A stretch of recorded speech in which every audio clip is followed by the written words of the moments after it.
ఆడుకుందాం అన్నయ్య. నేను వెళ్ళి తాంకుంటాను, నన్ను పట్టుకోవాలి. ఇదే మేము ఆడుకున్న సందో. మేం పుట్టి పాకుతూ ఆడుకున్న ఇల్లు ఇది. ఈ ఇంట్లో మా పూర్వీకులు 500 సంవత్సరాలకు మునుపటి నుంచే ఉన్నట్టుగా చెప్తున్నారు. మా అమ్మ నాన్నకి ఈ ఇల్లు విడిచి రావడానికి మనసొప్పక ఇప్పటికీ ఇక్కడే జీవిస్తున్నారు. వీరేనండి మా నాన్న. మా నాన్న అంటే మాకు ఫస్ట్ హీరో. మా నాన్న ఆ కాలంలోనే ఐటీఐ చదివారు. మంచి కంపెనీలో పనిచేసేవారు. గ్లోబలైజేషన్లో ఆటోమైజేషన్ వల్ల అప్పుడే ఆ కంపెనీని మూసారు. మా నాన్నకి జాబ్ పోయింది. కుటుంబం కోసం దొరికిన పని చేస్తూ వచ్చేదాంతోనే న్యాయంగా బ్రతికేవారు. నాకు రెండవ హీరో మా అన్నయ్య. మా అన్నయ్య పేరు కూడా మురుగనే, దేవమురుగన్. అప్పుడు అతను 6th చదువుతున్నాడు. మా అన్నయ్యకున్న నిక్నేమ్ అక్క కురివి. నిద్రపోతున్న మా అన్నయ్యని అక్క కురివి పిలిచి లేపుతుంది. ఒకవేళ అక్క కురివి నిద్రపోతే మా అన్నయ్యే పిలిచి దాన్ని నిద్ర లేపుతాడు. అదెలాగో తెలీదు, వాళ్ల మధ్య అంత మంచి స్నేహం ఉంది. తినే నా చెల్లెలు శారద. మేం తనని ముద్దుగా సారా అని పిలుస్తాం. అప్పుడు తనకి 7 సంవత్సరాలు. తోకలేని కోతి, కానీ నాన్నగారం. Yes for Sara. D for Deva. Yes for Sara. D for Deva. ఇదేనండి నేను చదివిన ఆక్స్ఫర్డ్ ప్రైమరీ స్కూల్. 1956లో కట్టిన స్కూల్ ఇది. మా స్కూల్ మా ఇంటి తూర్పు దిశలో 2 కిలోమీటర్ల దూరంలో ఉంది. మా అన్న చదివే కేపీఎస్ స్కూల్ మా ఇంటి నుంచి పడమర దిశలో 5 కిలోమీటర్ల దూరంలో ఉంది. మా స్కూల్ పక్కనే ఉన్నందువల్ల ఉదయం స్టార్ట్ చేసి మధ్యాహ్నానికి వదిలేసేవారు. అన్నయ్య స్కూల్ దూరంగా ఉండడం వల్ల మధ్యాహ్నం స్టార్ట్ చేసి సాయంత్రమే వదిలేవారు.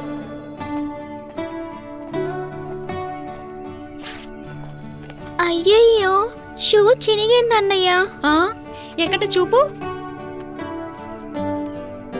సారా, నువ్వు ఇంటికెళ్ళు, నేను వెళ్ళి కుట్టించుకుని వస్తాను. అప్పుడు 69 రూపాయల 95 పైసలకు అమ్ముతున్న వైట్ షూ మా జీవితాన్నే మార్చేస్తుందని ఆ రోజు మాకు తెలీదు.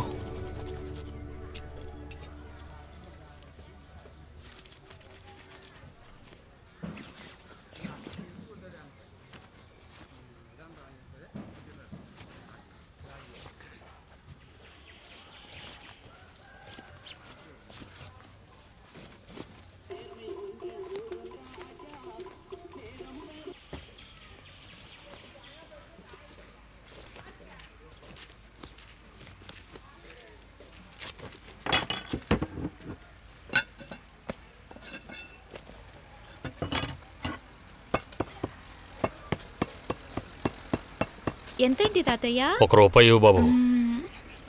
50 పైసలే ఉంది. సరే, మిగతా తర్వాత ఇవ్వు. ఇదిగోండి. థ్యాంక్ యూ తాతయ్య. ఏమా బస్సు వెళ్ళిపోతుంది, లేమ్మా. 3 కిలోమీటర్లు నేను నడవలేను, నువ్వు వెళ్ళు. ఇదిగో బాబు. ఎంతన్నా? ఇదిగోండి. 8 రూపాయలు ఇవ్వు. అన్నయ్య, అమ్మ 1 కేజీ బియ్యం కొంచెం కూరగాయలు తీసుకురమ్మన్నారు. ఎప్పట్లానే రేషన్ బియ్యమేగా? అవును. సరే సరే, వెళ్ళి కూరలు తే, నేను వేసిస్తాను. ఏరా, రాయల్ ఫ్యామిలీలో ఏరుతున్నావేంట్రా? ఎందున్నది తీసుకో.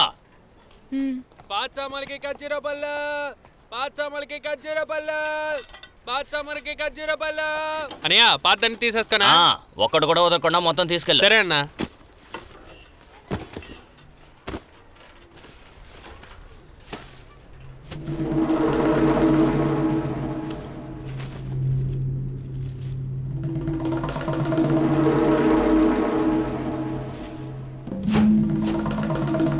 వస్తానన్నా. ఇవన్నీ బియ్యం 5 రూపాయలు, కూరగాయలు 4 రూపాయలు, మొత్తం 9 రూపాయలు. అమ్మ అకౌంట్లో రాసుకోమన్నారు. అకౌంట్లోనా?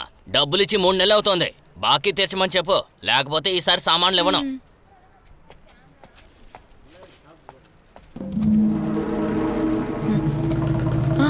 ఇక్కడే కదా పెట్టాను.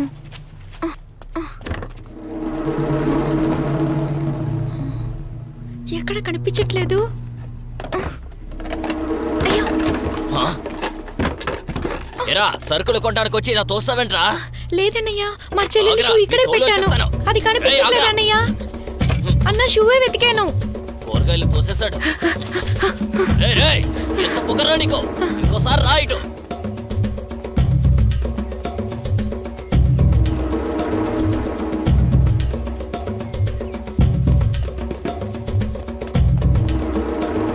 ఏమా నీకు సిగ్గుగా లేదు? చీటీ డబ్బులు వాడుకుని మీ సమస్యలను తీర్చుకున్నారు. 2 నెలలు చీటీ కట్టలేదు. దీనికేంటి అర్థం? ఏదో మీ ఆయన నిజాయితీ పరుడని ఇన్నాళ్ళు నేను చూస్తూ ఊరుకున్నాను. ఈ నెల గనక ఇవ్వలేదో ఊరుకునేది లేదు. జాగ్రత్త. చీటీ వేసిన వాళ్ళందరూ నా గుమ్మలో నిలబడ్డారు. ఇది న్యాయంగా ఉందా? కొంచెం మెల్లంగా మాట్లాడండి. ఆయన పనికి వెళ్ళారు. రాగానే మీ డబ్బు మీకు ఇచ్చేయమని చెప్తాను. ఎప్పుడు అడిగినా ఇదే సమాధానం చెప్తున్నావు. ఏంటి మోసం చేద్దాం అనుకుంటున్నారా? మేం మిగతా వాళ్ళ డబ్బులకి ఆశపడేవాళ్ళం కాదు. 2 నెలలుగా ఆయనకి సరైన పని లేదు. ఖచ్చితంగా మీ డబ్బులు ఇచ్చేస్తాం. కొంచెం ఓపిక పట్టండి అన్నయ్య. మీ ఆయన రాగానే వచ్చి చీటీ డబ్బులు కట్టమని చెప్పు. లేదంటే పరువు తీసేస్తాను. తీసుకునేటప్పుడు నవ్వుతూనే తీసుకుంటారు, ఇచ్చేటప్పుడే ఏడుస్తారు. ఏం బతుకో ఏంటో. ఏమైందమ్మా? ఏమీ లేదురా. నువ్వు చెల్లి దగ్గరికి వెళ్ళి 1 గ్లాస్ బియ్యాన్ని నానబెట్టమని చెప్పు. సరేమా.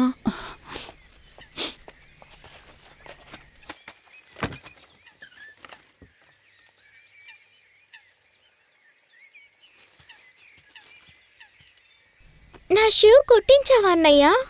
అమ్మ నిన్ను బియ్యం నానబెట్టమన్నారు. నా షూని బాగా కుట్టారా?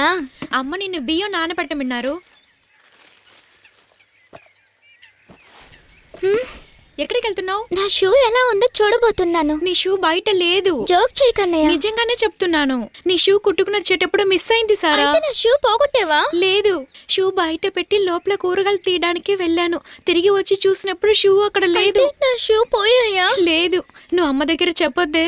నేను వెళ్ళి వెతికి తీసుకొస్తాను. షూ లేకుండా నేను ఎలా స్కూల్ కు వెళ్ళాలి? నువ్వు ఏడవద్దు, నేను ఎలాగైనా వెతికి తీసుకొస్తాను, సరేనా? నాన్న దగ్గర ఏం చెప్పొద్దు ప్లీజ్. ఒరే దేవా, ఎక్కడికి వెళ్తున్నావురా? దుప్పటి చాలా బరువుగా ఉందిరా. అమ్మ కొంచెం సహాయం చేయరా. కరెక్ట్ గా స్టెంప్ కేరా. రే దేవా, రేపు గుడి పిల్లలతో మ్యాచ్ ఉంది. నువ్వు వస్తావా ఆడడానికి? లేదురా, నేను రాలేదు. నాకు పని ఉంది.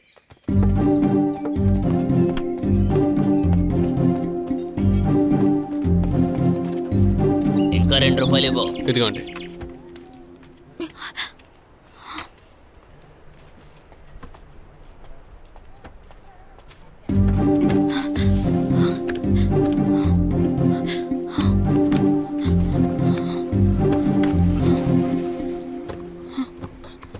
రే ఏం కావాలరా? ఇందాక వచ్చి కూరలు తోసేసావు, మళ్ళీ ఎందుకు రావచ్చావు?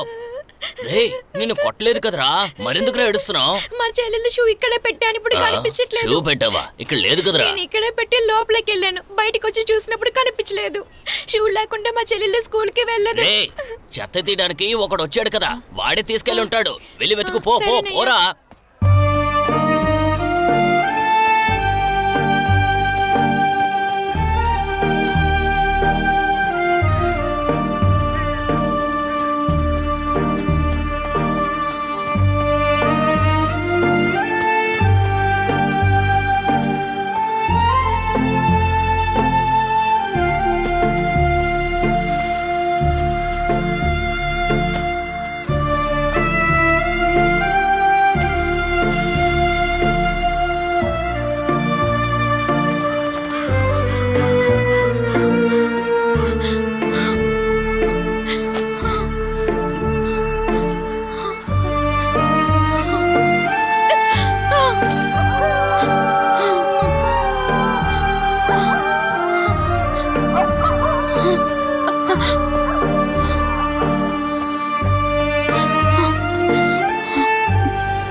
ఏంటి సౌందరు, అయ్యగారు తీసుకున్న అప్పుకి వడ్డీ ఇచ్చే దిక్కులేదు, కానీ దుక్కలాగా వండుకుని తింటున్నావు అనుకుంటాను. నీ ఫ్రెండ్ కూతురు బాగా చదువుకుంటుంది, తన కాలేజీలో చేర్పించాలని నువ్వే కదా తీసుకొచ్చి డబ్బులు ఇప్పించావు. అవునయ్య గారు. నీ స్నేహితుడేమో దేశదే, మరి వాడిని నమ్మి ఎవడో నయ్యా పైసా కూడా ఇవ్వడు. కానీ హామీ ఇచ్చే నీకు సొంత ఇల్లుంది, ఆ నమ్మకంతోనే నీకు అప్పిచ్చాను. నీ దురదృష్టం ఆడు పైకి పోయాడు. హామీ ఇచ్చి నువ్వే కదా డబ్బులు తిరిగి ఇవ్వాలి. ఇదిగోండి అయ్యగారు, ఈ నెల వడ్డీ డబ్బులు 2500 ఉంది. కాస్త ఓపిక పట్టండి అయ్యా, అసలు కూడా ఇచ్చేస్తాను. నువ్వే ఇవ్వాలి, అసలు నెమ్మదిగా ఇవ్వు, వడ్డీ మాత్రం కరెక్ట్గా ఇచ్చేయి. మీ డబ్బులకి నేను గ్యారంటీ, త్వరలో ఇచ్చేస్తానయ్యా. చదువుకున్నాడేరా. బండిది.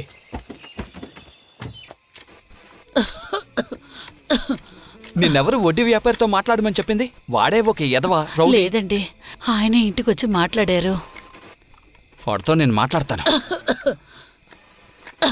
నీకు ఒంట్లో బాలేదు, నిన్నెవరు దుప్పటి ఉతకమని చెప్పింది?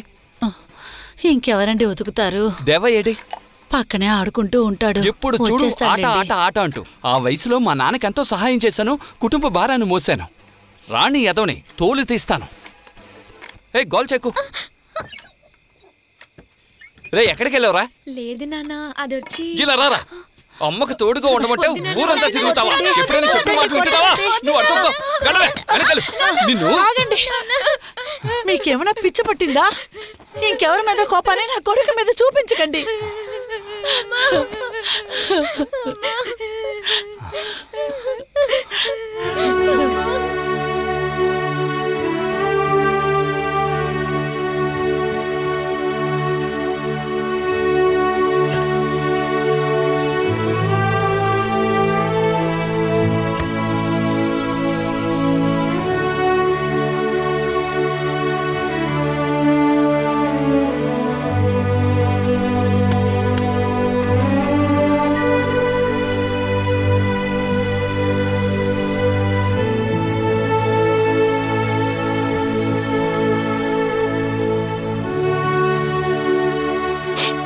సారీ నాన్న, అమ్మకి ఇంకా అన్ని హెల్ప్ చేస్తాను. ఎప్పుడు నిన్ను కొట్టనురా బంగారం. ఎడొకరా నాన్న, ఎడొకరా.